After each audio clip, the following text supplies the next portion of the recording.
Hello, everyone, and all the diaspora all over the world and over there in Africa as well. Welcome back to LA Naimel Talk Show with the report of weekly African news that we're going to bring to you today on Tempo Africa TV.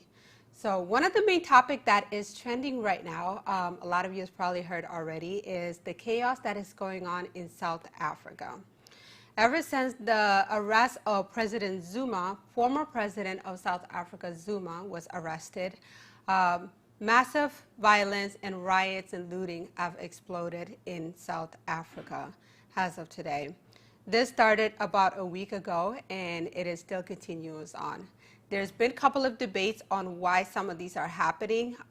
There's been different sides of stories and different speakers on it, which led to many other things as far as looting the malls and also affecting the economy as well over there in South Africa. And not only that, it is also rising to a racial issue between the white South Africans and the Indians that are being targeted there as well by some of these looters and violence that is taking on in South Africa. So with the report that we currently have on, as you guys heard the report last week about President Zuma, we covered on it, on him being arrested as the police marched into his home for him to turn himself in. And he was to be put in prison for 15 years. After all of that happened, many riots sparked the city, leaving at least 117 people dead, based on the report from last week as well. And more than 2,000 arrested in South Africa. More than 200 incidents of looting and vandalism took place as well, were reported on Wednesday last week. As the number of troops were deployed, it started off with 5,000 that were deployed as the beginning of the chaos started to take place. Hundreds of shops and major malls and businesses have been looted, as you guys can see in the picture. They were also set on fire. Warehouses have been ransacked and set on fire in several cities as well, especially Durban in South Africa. That's one of the cities. Announced the government in acting to prevent food shortages. So a lot of these chaos that are happening could lead to economic fall in poverty and causing more food shortages as well. This has been one of the greatest civil unrest in South Africa since the jailing of former President Jacob Zuma. As the violence continued to rise, the residents took place to try to take actions into their own matters as they were dominated by the citizens in all of these chaos that are taking place. Over 25,000 military troops were deployed on Wednesday after the citizens and the police were dominated by the looters. Vigilant groups did what they could to protect their property from the rampage as well as they were fighting all of this. And based on some of the reports, now currently has been reported about 212 people were killed amid to the worst unrest since the end of the apartheid in 1994, which is a border issue there with South Africa. And some of these are continuing to rise up as well as far as leading into a racial conflict of targeting certain communities based on the race. The Indian community have spoke up on some of the races and why they are being targeted. The rise of the looting and the targeting of the Indian community, the first apocalyptic scene seen in South Africa. Families are terrorized and hiding in their homes. And with a lot of this taking place, many Indian families are speaking out of why they are being targeted. Some of the debates turned out to be that some believe that, it is a racial because one group is more successful than the other, or they have been enriching themselves off the South African citizens, and that the looters and the South Africans feel like it is there is injustice going on, there is inequality going on. So this is starting to lead on to be between white, brown, and black racism as well taken on in South Africa. And as they continue to speak up, they are working on seeing how they can solve the problem maybe unite or have a group meeting and have the community speak to each other in what they can do to make their differences. The Indians there have spoke out saying, they have been working hard and building a lot of their stores and their businesses to be successful, which is helping the economy of South Africa. But the people who have been brainwashed to believe, either brainwashed or thought to believe that the social media have contradicted or manipulate the chaos for people to rise up even more there in South Africa, turning against the Indians that are successful there in South Africa. So media can play a big role with some of the excitement that were incited in social media and how people can judge others as well, based on the economic level of the people's lifestyle there as well. Majority of the population have rise since the pandemic. Some of the debates turned out that a lot of it also could involve the pandemic, COVID, and all the restrictions with people not being able to meet their lifestyle as well. So this is also affecting a lot of the violence that are going on in Africa. With all the lootings and all of the vandalism that are taking on, can lead the country to a really huge, bigger poverty line where there will be many food shortages, and people who are already poor can end up in worse situations as well. And it's going to be something that will affect everyone in the country, whether they are white, Indian, or South African, in how they can come back up to meet their lifestyle again. As most of the stores and the malls are run by Indians who have lived in South Africa for decades of years, will not be able to have their store, and how they could bring their business back up again.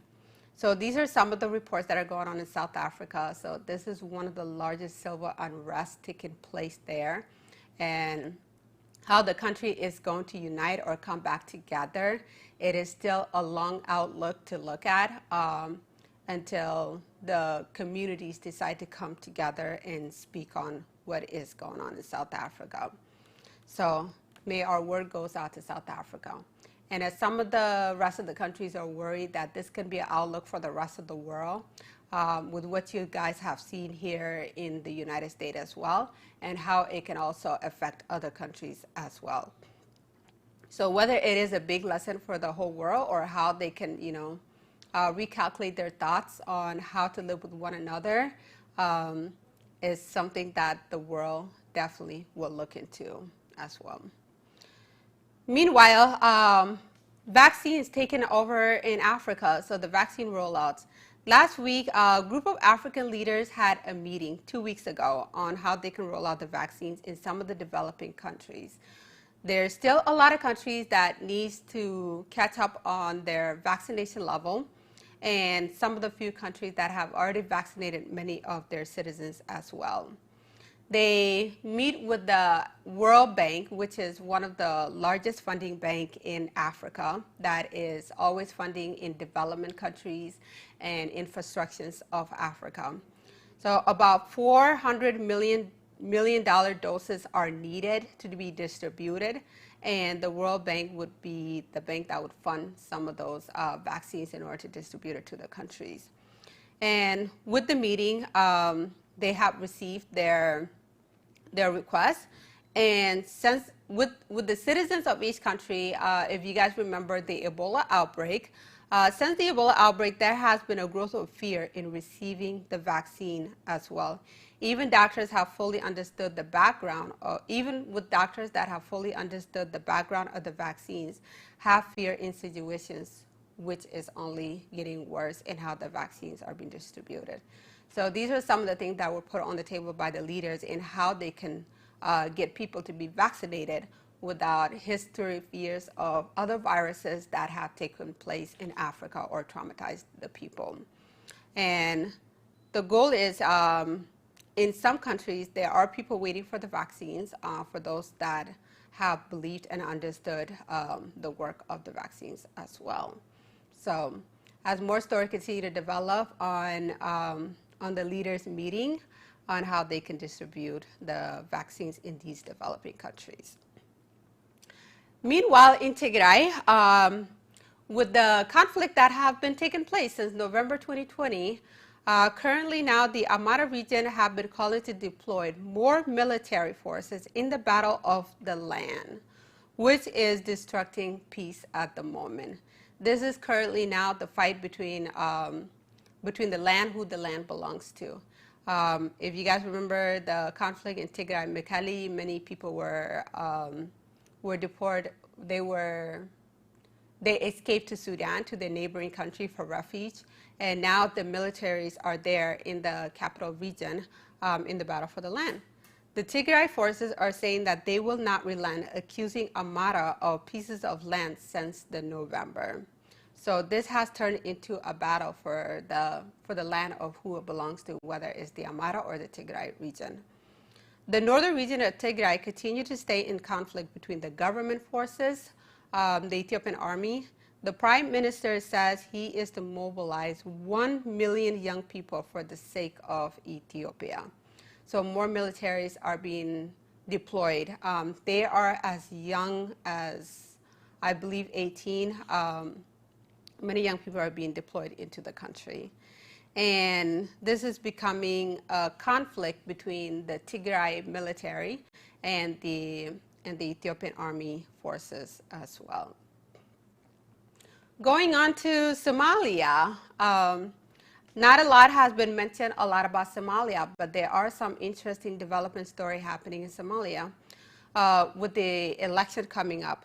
If you guys remember, a lot of the Somalian conflict issues which caused people to refuge in the neighboring countries with terrorist groups that have took control of Mogadishu and some of the largest capitals in Somalia. Somalia has a population of 15 million people, but only 101 people are allowed to vote in the current election coming up. So they are working on an election which can change the perspective of the country and hoping to limit some of the terrorist groups that are hoping to weaken the terror groups that have taken control in Somalia. Somalian leaders are run by clan system, which is one of the issues that is being brought up to some of the citizens and the civilians of Somalia. And most of them are traditional leaders who choose who they want in the parliament.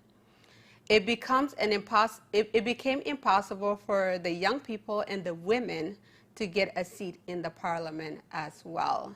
So these are some of the human rights and the women rights that are taking place and how they can be involved in the parliament. And if it was something that was more broad to the rest of the citizens, so people can choose who they want in the election, that would change the perspective of the election. But as the historical Somalian election, only 104 people are the one to vote in the election, over 15 million people. And if you guys remember back, Somalian political crisis worries the African Union and the neighboring countries. The leaders are urged to come to an agreement or face sanctions. The violence from the election in Somalia have threatened the peace and the stability of the region. This creates years of civil unrest and militant conflict, which have led to millions of Somalians becoming refugees in neighboring countries like Yemen, Eritrea, Ethiopia, Uganda, and Kenya, those main countries, making them the largest diaspora around the globe. Currently, in 2021, they make up of 650,000 refugees in neighboring countries alone.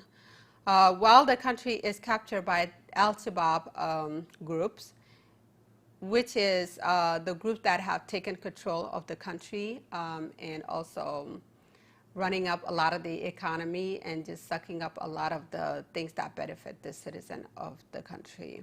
So there's still a lot of current development going on, so we'll see how the election goes. If they're able to succeed in the election and actually have an election, this could weaken the Al-Shabaab in Somalia. Now, one of the other news update I'd like to bring up to you guys, this has been going on for a year, and it is still currently happening right now, is the African women being trafficked into India. There was a report on it covered on one of the women who went undercover with a journalist from BBC. And a lot of those women have been, tricked into going to these countries, hoping that they would better their life and and their dreams would be able to come true. That their dreams would come true. So about a year ago, there was a cover story by BBC of an African woman being trafficked into India as a sex slave. These women thought they were going to fulfill their dreams in the entertainment industry as musicians, models, actors, and dancers. Through WhatsApp, which is one of the apps that is mainly used a lot all over the world, they are contacted and promised to believing that they would become superstars and owning everything they ever dreamed to have a better lifestyle. Undercover, as the women go undercover, this is one of the common story by Grace. She is the woman who went undercover to try to track down some of these criminals that are allowing these to happen and trafficking these African women. So along down the stories, these women, they live in a household that could lead up to about 5 women in one household, and they have one woman that leads them. This woman is put in charge and in control of all the finances or the money that are paid by the men that comes and visits in these homes. And not only that, as soon as they arrive to Delhi from their country, their passport is captured and being taken away. So this is one of the most important updates that I'd like to bring to you guys about women's disappearing in Africa to be sold into the trafficking, enslavement trade that is going on over there in India.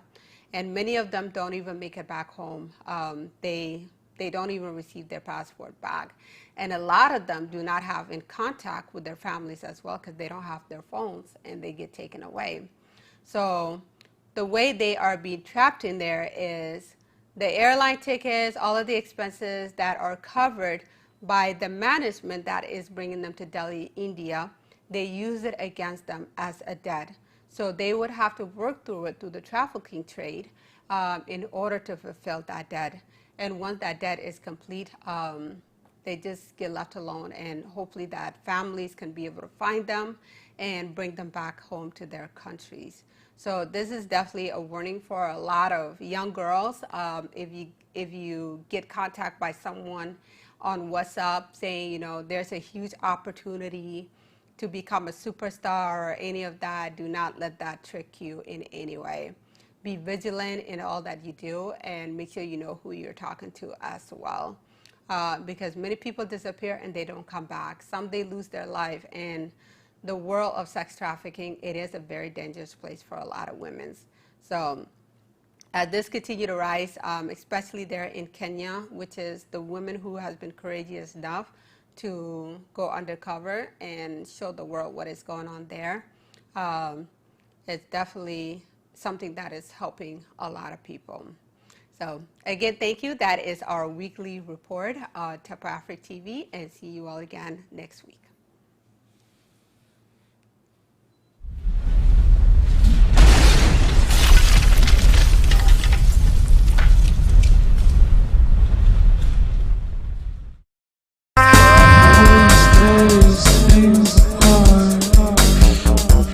Hot mix mixing.